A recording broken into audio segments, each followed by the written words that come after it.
Hi, welcome back to Missouri Crooked Barn Homestead. Let's go in to the garden. And welcome back to the garden. This is Debbie, and we are out here right now just checking out everything that is growing.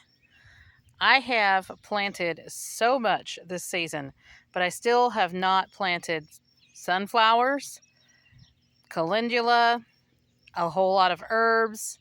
I am basically rough gardening this season because we moved from Cheyenne, Wyoming, Garden Zone 5A, 5B, to Missouri, North Missouri, in Milan, Missouri, in Garden Zone 6B. So we have a lot longer growing season here.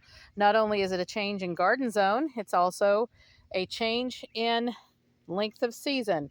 So we have here from about late March all the way through to early November for gardening sometimes. Now, sometimes it'll still frost or freeze all the way up until mid-April here, and it can frost and freeze as early as October. But we still get a much longer growing season than we had in Wyoming. And today we got out here and we've just been doing some hilling up of a whole lot of things and killing out some weeds. Just basically tidying up the garden, making it look a whole lot better. Just look at those okra right now. They are getting massive, pretty massive. They're already just about to the tops of their trellises, basically their posts. And our watermelons are spreading everywhere. They're starting to bloom now. So pretty soon they'll start setting watermelons on them. We've been trying to get out some of the weeds and grass in here. Again, this garden was basically freshly broken ground. It didn't have a whole lot of weeds in it because this actually used to be an enormous chicken coop. And the chicken coop was taken out before we moved here, and it was burned. So there's a whole lot of biochar in here, as well as old composted chicken poo.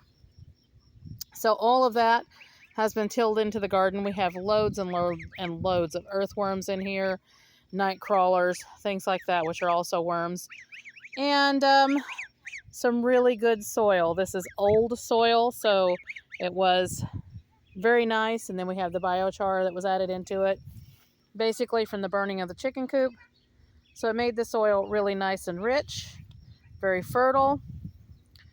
And we've had a little bit of issues this season so far with peppers because we've had a whole lot of rain.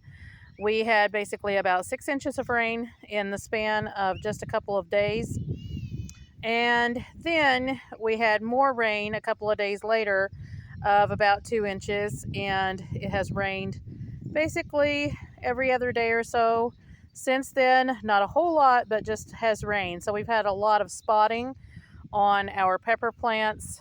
They don't like a whole lot of rain, and they prefer the heat. Now they have taken advantage of the heat that we are beginning to have. We're supposed to be in the 90s for the next couple of weeks, so they have really started taking advantage of that, as well as some later squash that I have planted. These are white pumpkins and some other types of squash I don't even remember at this point. I've just basically been throwing seeds in the ground and hoping that they will take off and grow.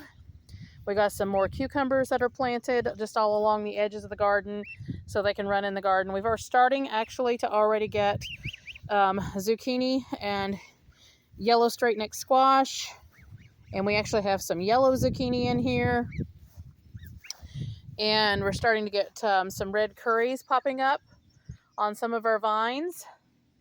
And then we have Boston marrow pumpkins in the back. You can see how big those guys are. And yes, I do have my squash together. Unfortunately, we will not be able to save the seeds on these because they will most likely be cross-pollinating. So we will not save the seeds on these guys. I have a lot of seeds anyway that I've saved from the previous season that are still plentiful on those, so we won't have any worries with that. So we won't be saving the seeds on this season's squash crop because we just basically had to get things into the ground and put things where we could. Our corn is starting to get pretty massive. Our popcorn has actually gotten a lot bigger. than our early Sunglow hybrid corn and our peaches and cream. So it's starting to get pretty massive. Look at the popcorn here. Now this is Amish popcorn, and I just picked up some. Basically, you pay for by the pound, and it's starting to get massive. I'm probably looking at it tasseling pretty soon, because popcorn itself is not supposed to get super huge anyway. But it is just getting super tall. Same with our early Sunglow hybrid. It should start tasseling. Actually, I do see a tassel. So there we go. We do have some tasseling already happening here. There we go. And that's about typical for this size of the corn. It's about 4 feet tall now. The early Sunglow hybrid does not get very tall. And then we have beans between each of the corn. Pretty much all of the corn, even the popcorn, has beans between it. So all of that is looking fantastic, starting to bloom, getting a lot of runners on it. Our peaches and cream corn did not do so well in germinating in comparison with the early Sunglow hybrid. And I did try to get in here and plant some more early Sunglow hybrid to take the place of the ones that did not come up for the peaches and cream. But unfortunately, the beans just took over so quickly that they just basically smothered those out. So unfortunately, those will not come on, but we will have plenty of corn regardless. Let's look how much corn we have. That is, if, knock on wood, everything goes as it should. We're starting to get some really massive cauliflower plants now, as well as our cabbage out there. And our butternut squash, let me go ahead and see if I can get out there. It's a little difficult at this point because we have planted so much stuff in here. You can see our eggplants here. They've had a little splash damage. If soil and things gets on the leaves, as you can see here, sometimes it'll make little holes because it splashes, and we just had so much rain that was going to happen anyway. And they are starting to look like they're going to start blooming soon. Looks like we're also getting some tomato flea damage on them. So I'll need to get in here and maybe put some neem oil or something like that on these to keep that from being totally destroyed.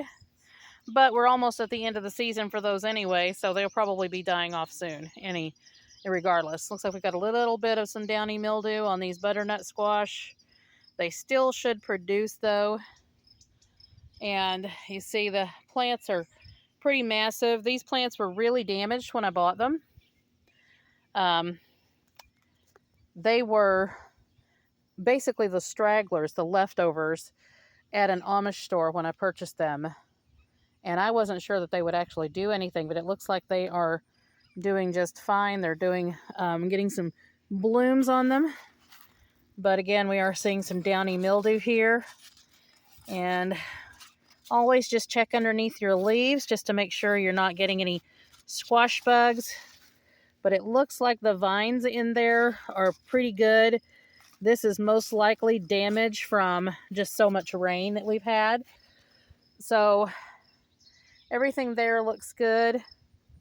Now, we did get some tomato plants given to us at a Master Gardeners meeting that I had, and those are doing very well.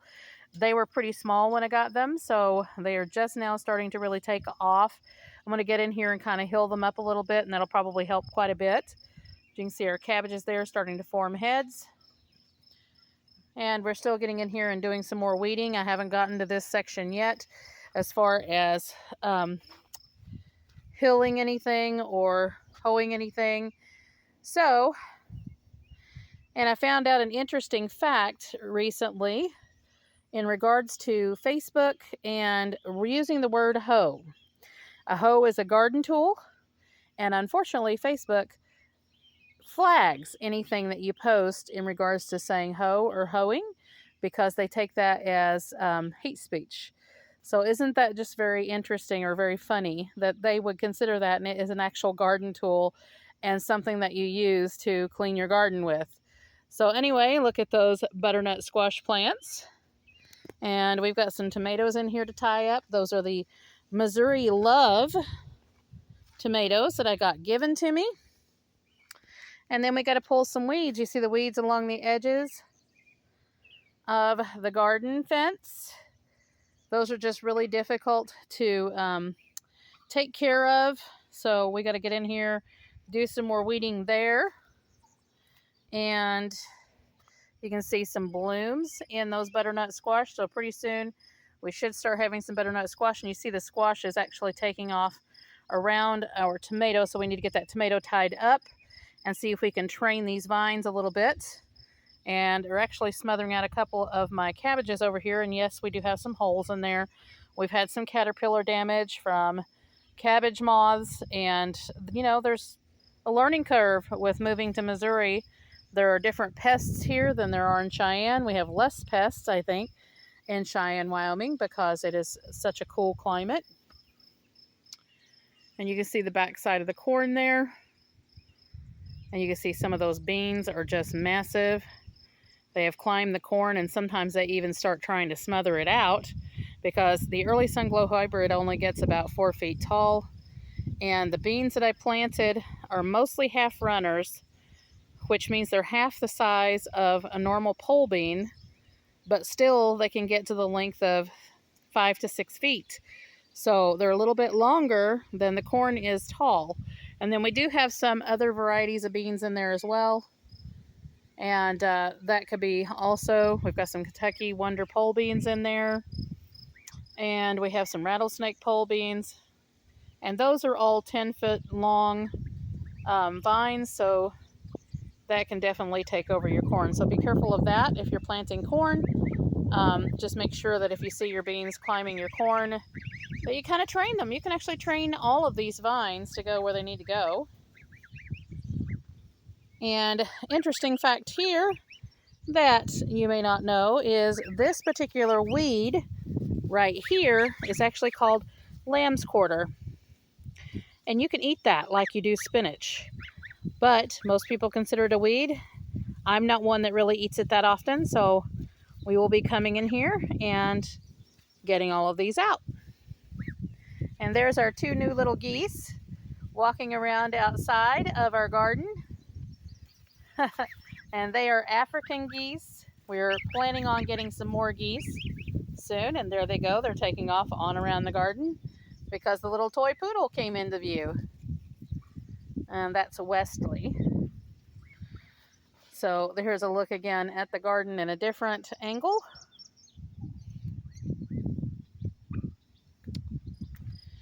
And here's some more of our Missouri Love tomato plants.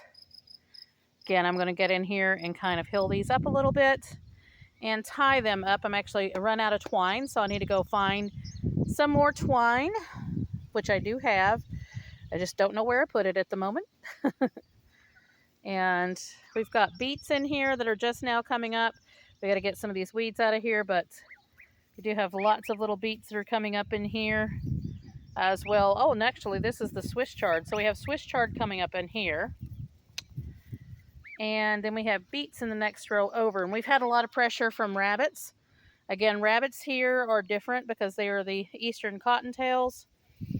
And the cottontails are not, they do not discriminate. They will eat anything in the garden. So they have attacked the beets. They have eaten some of our collards. They've eaten rutabagas. They've eaten the cabbage. And they just don't discriminate. They'll just attack anything. And they've eaten a lot of our carrots. So this is a new one for us. And this is one of the reasons why we fenced. But still, rabbits can dig under a fence. So we've had a little bit of pressure from those. And, well, I guess we're thinking about some rabbits too. But we did replant the carrots. The carrots are now coming up. You can see all the little green coming up in there. So we've managed to keep the rabbits more at bay. I had to pause for a minute and check on the little geese because they're a little afraid of the dogs, even though the dogs won't do anything to them. So anyway, we planted more carrots. We've got more carrots coming up. Those should be taking on or getting a lot bigger pretty soon. And we still have quite a bit of carrots in here that are already getting pretty good sized. But you can see some of the damage right there from rabbits. Anyway, they're getting pretty good sized in here. We've got some red giant carrots. We've got some rainbow carrots. We've got all kinds of different types of carrots in here. So those are coming up really, or have came up really well. Some of them are probably getting to the point that they could be eaten now, but we're just going to leave them until the end of the season. But as you can tell, we've had more pressure from the rabbits on the cabbage over here. They're basically recovering right now. They look a lot better than they did just about a week ago. They had almost gotten chewed to the ground. So they're looking a whole lot better now and starting to form heads. So I'm hoping they get a lot bigger. This one was doing okay. This one, as you can tell, was barely just a couple of leaves left. But they are starting to rebound. And then our onion patch is pretty dismal. And I thought that may happen because this is actually a wetter part or wetter section of the garden. And they're just not liking all of that wet in here. We do have a couple of onions that are doing pretty well that are on the other side that it's more dry. And then our potatoes are doing really well. They're actually blooming right now. So we should be getting potatoes set on the vines pretty soon. Those are the Kennebec potatoes, as well as I have some purple potatoes in there. And we do have a second crop of potatoes that I planted just recently, and I'll show you those.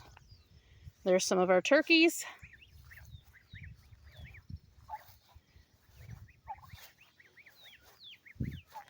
And we have planted Tahitian squash, which you can see in here, but this is a whole extra plot that I had put in here.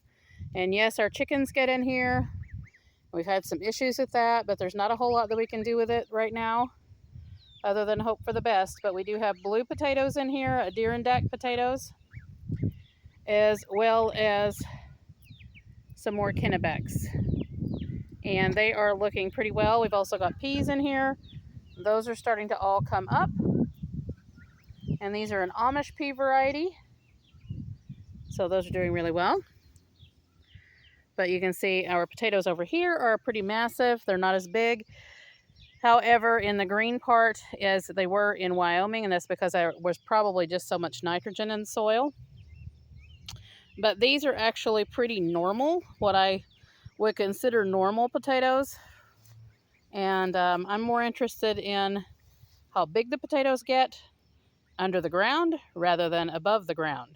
So this is pretty normal to see Kennebec potatoes for me. And we do have a lot of blooms, and they say that the potatoes equal the number of blooms that are on the plants, and you can see there are a lot of blooms on every single one of them. Except this row, these are the purple potatoes. They're a little bit more behind, I think. But doing just great. Onions, got to get in here and really get these weeded out. I've actually weeded them a few times already and still need more weeding.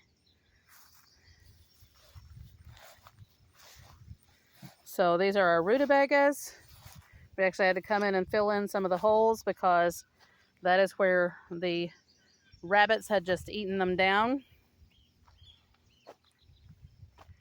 And those are now coming in. You can see little rutabagas that are popping up there. And these are our collards. Just about ready to pick, actually. And then we have lettuces and things like that over there. Those just now started coming up, so they haven't done a whole lot yet, but they will. And then we have some radishes here. I waited until a little bit later to plant radishes because it was so hot. But we're going to have 90s all of these next 2 weeks. So hopefully they just don't bolt, but it's very possible. And here is our sweet potatoes. Again, these were slips that I started in Cheyenne and brought with us, and they have really spread. Hopefully they will, they're actually taking root in several different spots on the vines, but vines are starting to get pretty massive. You can see there, but still not as big as one would hope right now. This again is whole new territory for me. I didn't plant a whole lot of sweet potatoes in Cheyenne. And these are celery, and they are starting to form their bunches at this point. Really starting to take off in growth.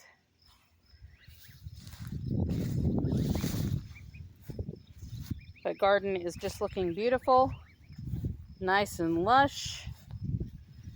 We've got zucchini already showing up on the vines.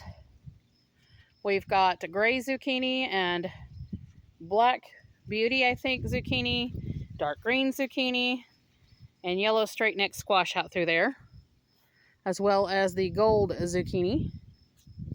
And then we have the red curry squash, and then Boston marrow pumpkins.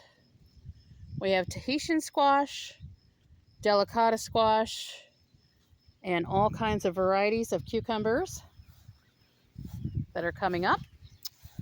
And we have some cucumber vines right now that are starting to form cucumbers on them, and they are called Palace King cucumbers. They are an Asian variety. Let me show you those.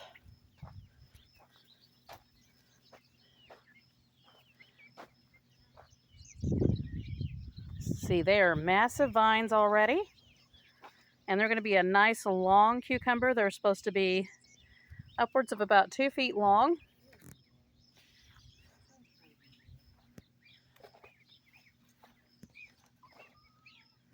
They're just looking great. And then we have a bunch of cucumbers that we just planted along the back and on the back of the trellis, as well as cantaloupes, watermelons, and again we have a much longer season here, and they're just looking fantastic. And then we already have peppers. Take a look at those. And we have all different varieties of peppers. To name them all, we would be here for a long time. Lots of blooms. Our tomatoes are producing tomatoes. They've already went to the top of their posts. Everything is blooming, and again we have 5 rows of tomatoes. So we have a lot of tomatoes. We have Amish paste, we have Goliath, we have Cherokee purple, and pineapple tomatoes, and all kinds of cherry tomatoes, all different varieties, all throughout here. And of course we have some of our super sauce tomatoes. They're all just kind of mixed in the Missouri Love tomatoes. And we just didn't label them because there was just so many that we had to recover, basically. And we do have tomatoes forming on the vines, as well as lots of blooms. We have blooms here. Blooms there.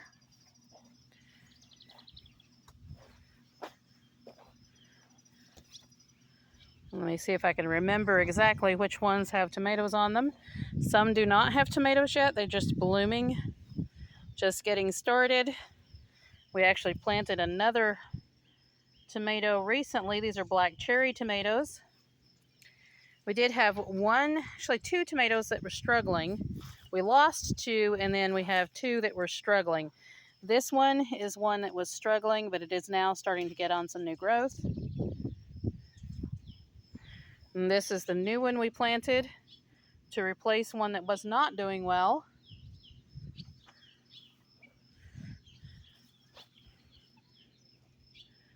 And some of the vines are actually about 4 feet tall now, like this one, and are at basically the top of their stakes or posts. But we do have tomatoes on some of these. I just don't remember which ones at this point, because they're kind of all over the place. but loads of tomatoes. That one actually went over the top of its stake. I actually had to just tie it up and pretend that there was a stake there. And we've just been keeping on top of tying them up because this is the system for this season. We were just trying to get tomatoes in the ground. And some of these are actually shaded a bit. And look, there's one of our rabbits that has been trying to get in the garden. Right there, just went running off. These are Missouri Love tomatoes, and I've noticed that they have more of a potato leaf style than some of the other tomato plants that I have. We actually ate a tomato out of our garden already. It was an Amish paste, and it was already red, and it was delicious. We ate it yesterday for breakfast. So some of these tomatoes are going to be pretty massive. We got some beefsteak varieties in here as well. So we're going to have some pretty massive tomatoes. And so far, loads of blooms, lots of tomatoes that are beginning to set on the vines. So we're hoping for a really good tomato season. So anyway, that is the garden in a nutshell. Looking beautiful, doing great. And we look forward to all of the harvests. Like, subscribe, hit the notification bell for notices on new videos as they come out, and we will see you in the next one.